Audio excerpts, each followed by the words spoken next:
जो जो इस स्ट्रेटेजी पे चल रहे थे कि जाटों को आइसोलेशन में डालना, उन्होंने वो 35 का नारा देके ऐसी जातियों को भी प्रवोक किया। अब बताओ उसमें एससी को क्या नुकसान, जाट ओबीसी की लिस्ट में आए तो एससी को क्या नुकसान है उसमें। तो मराठाओं का जिक्र कर रहे थे आप, जाटों का, कि आरक्षण मिले, मतलब दोनों कौमें एक साथ आएं। अब क्या ये संभव हो पाएगा कि उनके राज्य अलग हैं या यहाँ के जो है ये हरियाणा की मांग मान ले, पश्चिमी यूपी की भी उसमें मांग मान ले, तो क्या सांझला नेतृत्व हो सकने या सांझले तौर पे आंदोलन होने, ये क्या संभव होगा? पंजाब है, उस पंजाब पाकिस्तान है, उसमें जाट को माइनस करो तो वहाँ कुछ भी नहीं है। अफगानिस्तान है, आप रशिया के वो ब्लॉक्स हैं जो अफगानिस्तान से लगते हुए, उनमें सब में जाट कबीले हैं। ईरान है, ये हमारी तो बहुत बड़ी पॉपुलेशन थी।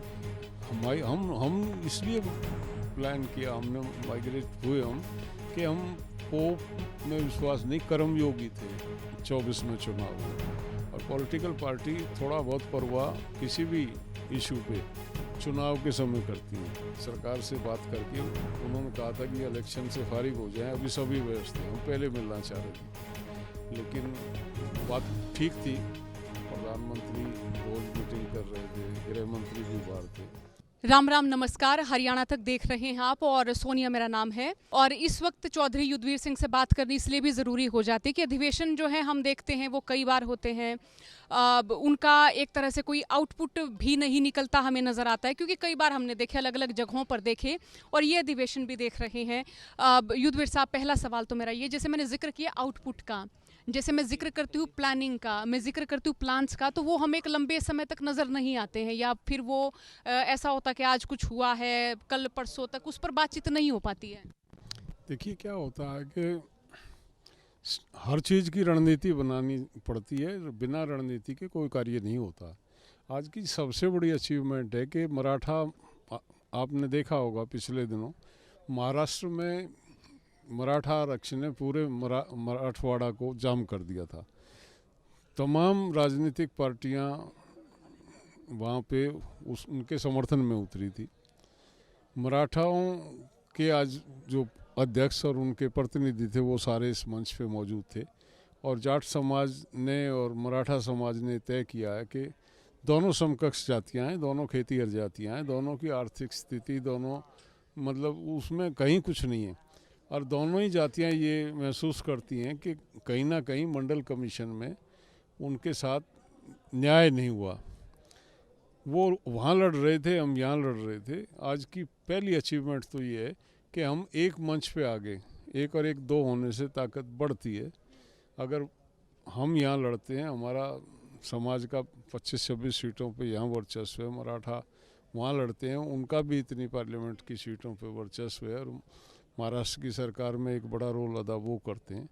हम भी कहीं ना कहीं हरियाणा में निर्णायक रहते हैं, और राजस्थान में भी हमारी उसी तरह की स्थिति है। जो संख्या का अनुपात है उसमें जाट मैक्सिमम 18% जाट है राजस्थान में। तो एक पॉलिटिकल दबाव बनाया जाता है।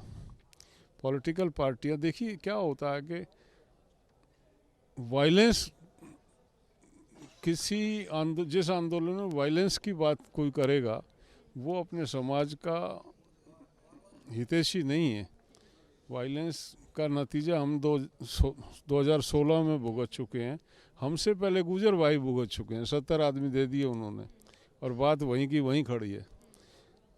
पॉलिटिकल मूवमेंट होती है, डेमोक्रेसी है, ये संघीय सरकार है, इतनी बड़ी हमारी 14 लाख की फौज है, उससे थोड़ी लड़ सकते, हमारे ही भाई हैं, बंदूक लेके खड़े हैं। तो वो जो कुछ लोग कह देते हैं काट देंगे, मार देंगे, फूंक देंगे, वो जज्बातों से खेलते हैं लोगों के। हमारी स्ट्रेटजी में वो कहीं नहीं होता।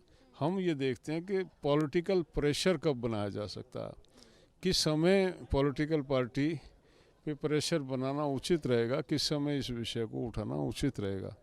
और हमने ये महसूस किया आज वो समय है, आज वो समय है। अगर हम ठीक तरह से एकजुट होके, और जो शुरुआत हमने की है जाट मराठा की, उस स्ट्रेटजी पे आगे चलते रहे तो एक बड़ा प्रेशर बनाने में हम कामयाब होंगे, और जो हमारी लंबित मांग है वो पूरी होगी। अच्छा, हम मराठाओं से आगे हैं एक स्टेप, हमारा स्टेट में है, उनका तो अभी स्टेट का नहीं है। हम केंद्र सरकार से बार बार कह रहे हैं, केंद्र सरकार को कुछ नहीं करना। जब हमारे राज्य सरकारें हमको कह रही हैं कि ये पिछड़े हैं, उन्होंने हमको वो सुविधा दे दी है।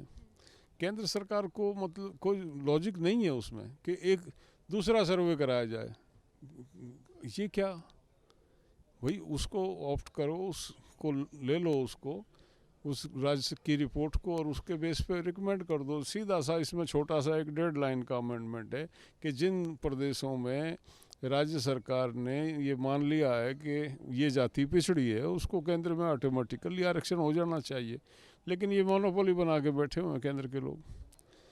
हमारे जजमेंट में तो इतना मतलब है, हमारा जजमेंट जो सुप्रीम कोर्ट में जिसमें हमको हराया है, वो जज फैसले में लिखता कि मैं मानता हूँ वो जातियाँ जिनके क्वालिफाइंग मार्क्स जाटों से कम थे उनको आरक्षण दे दिया गया, लेकिन वो गलती हो गई, उनको नहीं मिलना चाहिए था। वो तो एक गलती पहले हो चुकी, उसका तो मैं कुछ नहीं कर सकता, लेकिन अब मैं नहीं करूँगा। तो तुम फिर न्यायाधीश किस बात का है? वो गलती पहले हो गई तो उसको भी सुधार दे, या हमको भी उसमें वही क्राइटेरिया दे दे। तो मतलब एक बड़ा ऐसा फैसला है जो कंट्रोवर्शियल फैसला है, कहीं ना कहीं बायस्ड है। जिसने वो फैसला लिखा है वो हमारी जाति के प्रति कहीं ना कहीं बायस्ड है। वो मतलब स्वयं वो कह रहा है कि आप इंडिकेटर को क्वालिफाई कर रहे हैं। ये तकरीबन जो है 2014 की बात कर रहे हैं आप, या 16 की बात कर रही हैं? ये जो जजमेंट तो 15 में आया। 15 में प्रधानमंत्री से मिले, प्रधानमंत्री ने आश्वासन दिया, और आश्वासन भी एक ऐसा दिया, वो हम पूरा समाज था, हमारे तमाम सांसद थे। वो कहने लगे मैंने जाटों का नमक खाया, क्योंकि वो प्रभारी रहे हरियाणा के, और मैं वायदा करता हूँ इसको नियम अनुसार कानूनी खामियां दूर करके ऐसी इसको देंगे ताकि भविष्य में कोई कानूनी अड़चन ना आए। वायदा उनका ऐसा था, उससे बढ़िया वायदा कोई आदमी कर ही नहीं सकता किसी से। लेकिन वायदा को क्या करें बताओ आप। आज 15 से 23 हम उस आश्वासन को लेके बैठे हुए हैं। कितने दिन बैठे रहेंगे? प्रधानमंत्री से आज के सम्मेलन के माध्यम से यही मांग कर रहे हैं कि आपका वायदा था आप पूरा करें, एक जेंटलमैन का वायदा समझ के पूरा करें उसको। और उसके बाद हम गृह मंत्री से मिले, 2017 यूपी चुनाव से पहले की बात है। उन्होंने भी एक इसी तरह के सामाजिक जो हमारे यहाँ प्रोमिसेस होते हैं, जो चलन में है कि मेरी मूंछ का बाल ले जाओ, वही मैं प्रोमिस करता हूँ। तो कहना ही होता है, मूंछ के बाल तो कौन किसी के लेके आता देखता है, लेकिन ये बहुत बड़ा प्रोमिस माना जाता है समाज में। वो भी उस बात को आज तक बस वो उस दिन उन्होंने कह दिया। अब हमें तो या तो वो कह दें कि वो जुमला था, हरिया पूरा कर दें, दो बातें करें, समाज एक तरफ तो हो जाए। तो आज आपके सामने हमने ये हमारे मंत्री, एक पूर्व मंत्री और एक मंत्री थे, इनको हमने निवेदन किया कि वकील बनो आप हमारे, और वकील बन के अपने नेताओं के समक्ष रखो इस बात को, उनको उनके वायदे याद दिलाओ, और उसके बाद जवाब बताओ। उनका मन है ना मन है, वो जैसा भी है वो बताएं उनको। जो तरीका होता है पहले तो माननी जाती है, मोर देन टाइम हो गया हमको। उसके कारणों में मैं नहीं जाऊंगा। कुछ हालात इस तरह के बने 2016 में जो नहीं बनने चाहिए थे, उसका जाटों को नुकसान उठाना पड़ा। सामाजिक तौर पे भी कुछ पॉलिटिकल लोगों ने हमको आइसोलेट किया, 35-1 का और ये वो करके। जिस हरियाणा में भाईचारा एक मतलब सबसे बड़ा मुद्दा भाईचारे का था, उस भाईचारे को ध्वस्त किया लोगों ने। आपको पता है, आप हरियाणा से, आपको अच्छी तरह ये ज्ञान है, 62 केस जो दर्ज हुए थे, 59 नॉन जाट थे जिनके घर से सामान बरामद हुआ था। प्रचार किया गया जाटों ने रोहतक को लूट लिया। 62 में से 59 केस नॉन जाटों के घरों में सामान बरामद हुआ था। तो हमको बदनाम किया गया, हमको आइसोलेशन में डाला गया उसमें सारे में। तो वो परिस्थिति किसी भी आंदोलन के लिए अच्छी नहीं होती है। हमारा ये प्रयास होना चाहिए कि कोई राजनीतिक इस्तेमाल ना कर ले हमारा। तो उस वक्त भी हम ये माने कि इस्तेमाल राजनीतिक तौर पे हुआ क्या? हमारी बिरादरी तो नहीं आई उसमें, लेकिन राजनीतिक इस्तेमाल हुआ हमारा। जो इस स्ट्रेटजी पे चल रहे थे कि जाटों को आइसोलेशन में डालना है, उन्होंने वो 35 का नारा देके ऐसी जातियों को भी प्रोवोक किया। अब बताओ उसमें एससी को क्या नुकसान? जाट ओबीसी की लिस्ट में आए तो एससी को क्या नुकसान है उसमें? और हमारे दलित भाइयों को भी उसमें झोंक दिया गया। उनको पता ही नहीं है तुम क्यों विरोध कर रहे हो, तुम्हारा उनसे कंसर्न ही नहीं था उनके आरक्षण से कोई। लेकिन वो कुछ लोग थे, जो ताकतें थी जो उस पर लगी हुई थी, वो चाहते थे कि जाटों को पॉलिटिकली कमज़ोर किया जाए हरियाणा में, और वो उस टाइम पे कामयाब हुए। ये तो मैं जाट समाज को बधाई देता हूँ कि बड़े शांति से वो पीरियड निकाला इन्होंने, और उसके बाद आहिस्ता आहिस्ता उसको रिस्टोर किया। एक विश्वास जो खो दिया था वो दोबारा कायम हुआ, और आज वो जातियाँ फील कर रही हैं कि भाई हमारा आपस में एक दूसरे से चलेगा नहीं जब तक भाईचारा नहीं होगा, क्योंकि एक दूसरे के बिना हमारा काम संभव नहीं है। सहायक हैं हम एक दूसरे के। किसान बिना मजदूर की खेती नहीं कर सकता, और मजदूर को भी रोजगार चाहिए।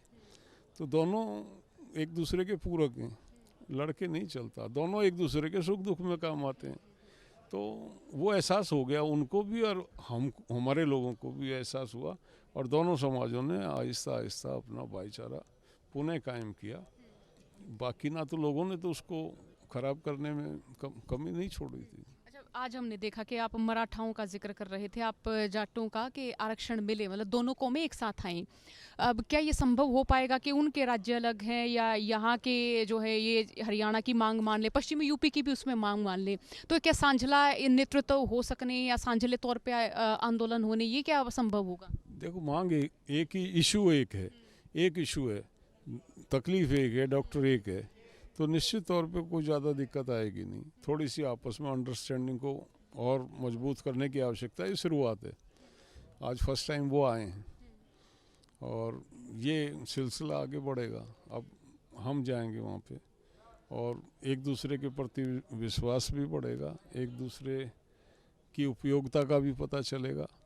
और केंद्र में आरक्षण हम मांग रहे हैं, केंद्र में वो भी मांग रहे हैं, तो कहीं ना कहीं एक कॉमन स्ट्रगल होगी, तो ज़्यादा दबाव बनाने में काम। एक सवाल और, जब हम किसी भी बात का जिक्र करते खास तौर पर धर्म का, तो ये आता है कि जाट जो हैं बिल्कुल अलग हैं इनसे, उनका एक अपना कल्चर है, उनका एक अपना रहना सहना है, तो वो धार्मिक रहे नहीं, और धार्मिक रहे भी हैं तो प्रकृति के पूजक रहे हैं। उसमें आपका सोचना कुछ अलग है। चौधरी वीरेंद्र सिंह को हमने सुना तो उनका सोचना कुछ अलग है। देखिए, चौधरी वीरेंद्र एक राजनेता हैं। राजनेता का सोच तो मजबूरी होती है उसकी, उसको तो उनको तो वोट चाहिए, और कहीं ना कहीं जो मैं कह रहा हूँ, पॉलिटिकल आदमी इस बात को नहीं कह सकता, क्योंकि जाट इस बात को कह सकता है। बाकी लोग तो आज धर्म के नाम पे, धर्म इस देश का दुर्भाग्य रहा है। जितने भी माइग्रेशन हुए हैं वो धर्म की वजह से हुए हैं। मतलब मैं जो जिक्र कर रहा था कि हम बौद्ध हुए, हम मुस्लिम हुए, हमारी पॉपुलेशन यहाँ नहीं है हिंदुस्तान में। वो पंजाब है, उस पंजाब पाकिस्तान है, उसमें जाट को माइनस करो तो वहाँ कुछ भी नहीं है। अफ़गानिस्तान है, आप रशिया के वो ब्लॉक्स हैं जो अफ़गानिस्तान से लगते हुए, उनमें सब में जाट कबीले हैं। ईरान है, ये हमारी तो बहुत बड़ी पॉपुलेशन थी। हम इसलिए प्लान किया, हमने माइग्रेट हुए हम, कि हम पोप में विश्वास नहीं, कर्मयोगी थे, और कर्मयोगी होना हमारा माइनस पॉइंट बन गया। वो फोर्सेस जो थी वो स्ट्रॉन्ग थी, उसका नतीजा इस देश ने बहुत भुगता। ये देश गुलाम रहा जो सदियों, और इस देश में आज जिस 22 करोड़ मुसलमान की बात हम करते हैं, जिसको डर दिखाया जाता है, वो 22 करोड़ कौन है? वो अफ़गानिस्तान अरब के नहीं हैं, वो हम में से हैं, वो हमारे आइसोलेशन से बने। आज आप रामनाथ कोविंद को रोक देते हैं पुष्कर के मंदिर में जाने से। अगर वो धर्म बदलता है तो क्या बुराई है? वो तो चलो पॉलिटिकल आदमी है, वो पी गया। देश का राष्ट्रपति, संविधान कॉन्स्टिट्यूशन का रखवाला, सेकुलर कंट्री, धर्मनिरपेक्ष संविधान, उसके राष्ट्रपति को एक मंदिर में प्रवेश नहीं करने दिया जाता पुष्कर में, और वो रास्ते से लौट जाते हैं। इससे निंदनीय कुछ कोई बात नहीं हो सकती। जब हम इतना संकीर्णता जिस धर्म में है, वो देश कैसे यूनाइटेड रह सकता है, वो समाज कैसे यूनाइटेड रह सकता। अभी आपने देखा होगा द्रौपदी मुर्मू एक मंदिर गई, वो वैष्णव जो मंत्री थे वो गर्भगृह में थे और वो बाहर खड़ी थी। एक महिला थी, विडो थी और वो ट्राइबल थी, इसलिए उसको नहीं जाने दिया। क्यों? ये धर्म के, जिनके हाथ में धर्म का ठेका है। मैं जाति का विरोधी नहीं हूँ, कई दफ़े मेरी बात को गलत कोड किया जाता है। मैं ब्राह्मणों का विरोधी नहीं हूँ। ये जो इस कर्म कांड के लोग हैं, आम ब्राह्मण नहीं है, कुछ परसेंट लोग हैं ब्राह्मण जाति के जो इस काम को करते हैं। इनको आप पंडा कह लें या कर्मकांडी कह लें, कई दफ़े उसको कहते हैं कि भाई ये तो ब्राह्मणों का। ब्राह्मण विद्वान भी हैं, ब्राह्मण पढ़े लिखे भी हैं, ब्राह्मण अच्छे व्यक्ति भी हैं। मैं ब्राह्मणों का विरोधी नहीं हूँ। मैं इन कर्मकांडियों ने इस देश को पहले भी कमज़ोर किया और आज भी कमज़ोर कर रहे हैं। मुसलमान आप असेस नहीं कर रहे हैं। दलित जो है वो प्रतिवर्ष लाखों दलित जो है वो बौद्ध धर्म की तरफ जा रहे हैं। क्यों जा रहे हैं? तो चिंतन नहीं करना चाहिए। जो सोकाल्ड हिंदू का ठेका ले रखा है जिन्होंने, वो चिंतन नहीं करना चाहिए कि हमारे ये लाखों भाई निकल रहे हैं मेन स्ट्रीम से और एक अलग सेक्शन खड़ा हो रहा है। 23% आबादी को आप स्लोली उसको पुश कर रहे हैं। तो देश इससे मजबूत हो गया क्या? देश मजबूत नहीं होगा। देश के डिवीज़न आप बढ़ा रहे हैं देश में। ये तो बहुत सुंदर देश था, बड़ा फ़ख्र से हम कहते थे कि हमारा धर्मनिरपेक्ष राष्ट्र है और पाकिस्तान और बांग्लादेश जो हैं वो फंडामेंटलिज्म, संकीर्णता के आधार पे, उनका धार्मिक संकीर्णता के आधार पे उन देशों का जन्म हुआ। आज हम उस राह पे हैं। तो मैं तो पर्सनल, जहाँ तक मेरी है, वीरेंद्र सिंह जी का ओपिनियन अपना कुछ और हो सकता है। मैं तो छोटूराम जी का अनुयायी हूँ। वो वैदिक धर्म को मानते थे और वैदिक धर्म जो है किसी के प्रति घृणा नफरत नहीं सिखाता। मेहनत कश, जो जाट का बेसिक कैरेक्टर है, वो खाता भी है खिलाता भी है, अपने लिए भी पैदा करता है, अपने पड़ोस के लिए भी। आपने देखा होगा आज तो पैसा, करेंसी आ गई। करेंसी नहीं थी तब हम अपने जब फसल का उत्पादन करते थे तो डेयरियाँ लगाते थे। हर समाज की डेयरी लगती थी और डेयरी में पहले वो डेयरी लगाता था, उसका एक मेजरमेंट फिक्स था कि इसको कितना अनाज देना ही देना है। कई दफ़े ऐसा होता था कि अपने घर के लायक अनाज नहीं बचता था, उनकी डेयरी लगाने के बाद फसल कम होती थी तो वो उनको अनाज दे के अपने घर खाली हाथ चला जाता था। इतना मतलब एक सिस्टम था हमारे समाज में।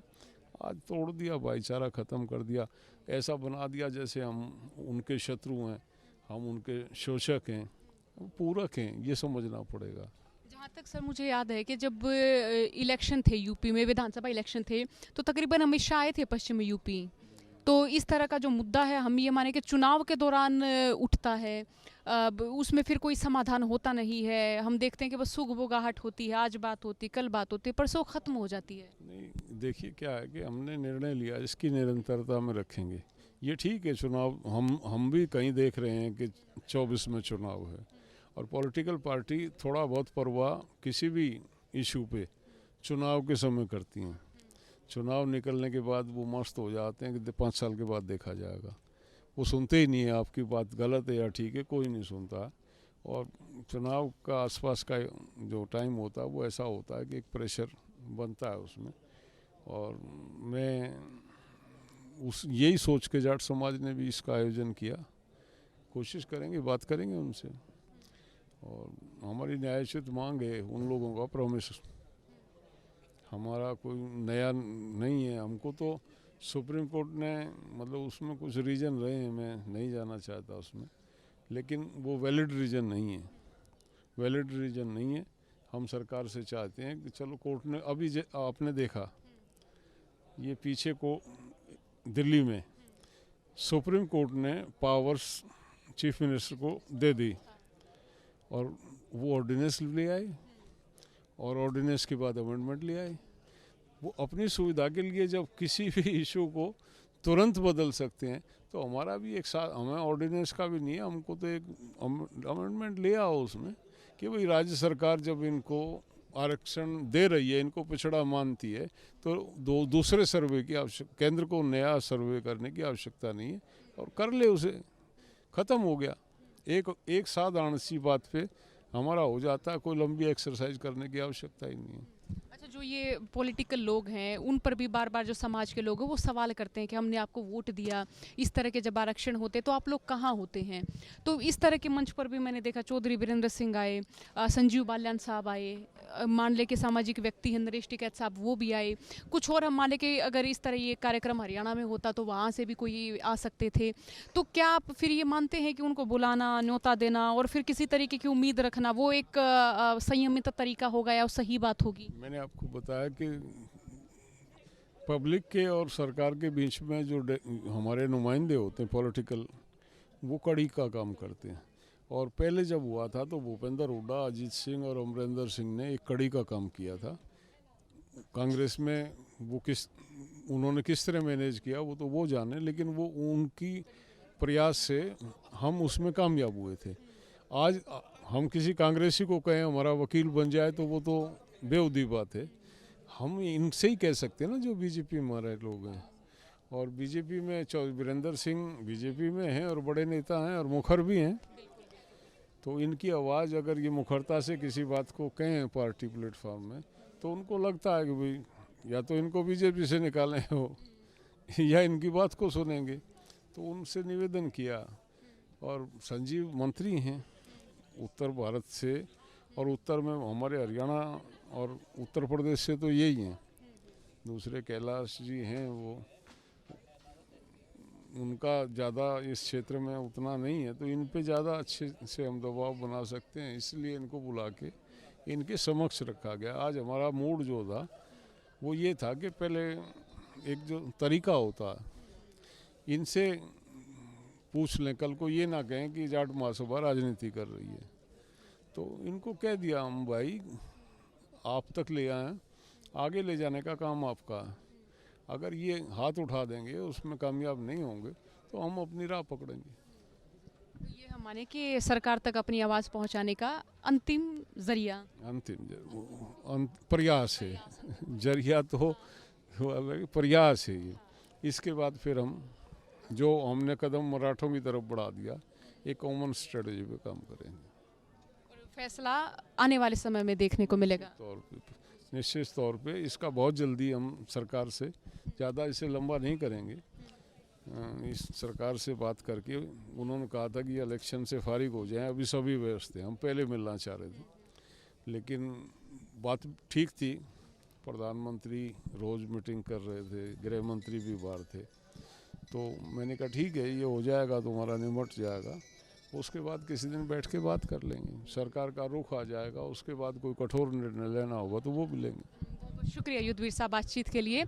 तो चौधरी युद्धवीर साहब से आपने बातचीत सुनी। अब इस बातचीत को लेकर आपका क्या सोचना है, कोई सवाल है तो वो भी हम तक पहुंचाएं, क्योंकि आपके जो भी सवाल होंगे हम इनसे दोबारा मुखातिब होंगे और दोबारा उन सवालों के जवाब लेंगे। बहुत बहुत शुक्रिया। हरियाणा तक के साथ जुड़े रहिए। राम राम।